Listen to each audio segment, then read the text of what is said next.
एक बार एक भिखारी अपने जीवन से परेशान हो चुका था क्योंकि उसे अपने जीवन को चलाने के लिए भीख मांगना पड़ता था।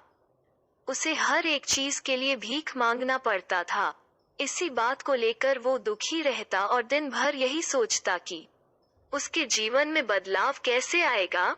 यह सोचकर वो निराश हो जाता। वो हर दिन देखता कि बहुत सारे लोग निराश होकर आंखों में आंसू लिए और चिंताओं से परेशान लोग गौतम बुद्ध की तरफ जाते और वापस लौटते समय वे लोग बहुत ही खुश होते थे।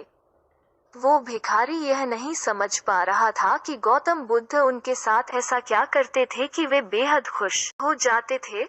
वापस लौटते हुए लोगों के हाथों में ना तो ढेर सारे पैसे होते थे ना ही सोने चांदी, तो फिर ऐसा क्या होता था कि लोग बुद्ध के पास से लौटते वक्त इतना खुश होते थे। यह सब सोचकर वो भिखारी भी निर्णय लिया कि वो भी महात्मा बुद्ध के पास जाएगा और देखेगा कि ऐसा वहाँ क्या हो रहा है कि दुखी लोग उनके पास जाकर खुश हो जाते हैं। वो बुद्ध से मिलने के लिए उनके पास चल पड़ा। जहाँ बुद्ध मौजूद थे वहाँ बहुत लंबी कतार लगी हुई थी, तो वो भिखारी भी कतार में लग गया। कतार में लगकर वो अपनी बारी का इंतजार करने लगा। देखते ही देखते उसकी बारी आई और उसने बुद्ध से कहा, बुद्ध, मैं बहुत ही गरीब हूँ, मेरे पास कुछ भी नहीं है, मुझे अपना जीवन चलाने के लिए भी दूसरों से भीख मांगनी पड़ती है। अब आप ही बताइए कि मैं अपने जीवन को कैसे बेहतर कर सकूं। यह सब सुनकर बुद्ध ने कहा, तुम गरीब नहीं हो, तुम्हें ऐसा लगता है क्योंकि आज तक कभी तुमने किसी के लिए कुछ भी नहीं किया, ना ही तुमने कभी किसी को दान दिया, ना ही तुमने दूसरों के लिए कुछ किया। यह सब सुनकर भिखारी के मन में एक आशंका जाग उठी।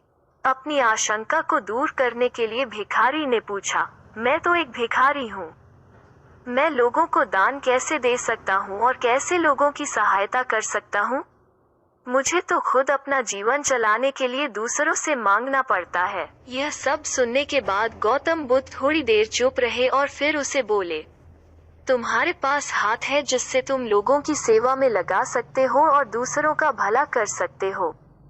इसके अलावा तुम्हारे पास मुंह है जिससे तुम लोगों से अच्छी अच्छी बातें कर सकते हो और दूसरों का हौसला बढ़ा सकते हो। यह सब करके भी तुम दूसरों की सहायता कर सकते हो। जरूरी नहीं कि दान सिर्फ पैसों से किया जाए। हम चाहे तो हम शिक्षा का भी दान कर सकते हैं, चाहे तो अन्न का भी दान कर सकते हैं। ऊपर वाले ने अगर किसी को पुनर्तः अच्छा शरीर दिया है तो वो गरीब नहीं है, वो बस दिमाग से गरीब है। उसे इस विचार से हटकर दूसरों की सेवा में लगाना चाहिए। बुद्ध की यह सब बातें सुन लेने के बाद वो भिखारी बहुत ही ज्यादा खुश हो गया और उसका मन अब संतुष्ट था। मॉरल ऑफ द स्टोरी, हम सब इस बात की चिंता में समय बर्बाद करते हैं कि हम गरीब हैं, लेकिन यह सत्य नहीं है। सत्य तो यह है कि जब तक हमारा शरीर पूरी तरह से बेहतर है तो हम उसका उपयोग करके आगे बढ़ सकते हैं और खुद के जीवन को बेहतर बना सकते हैं।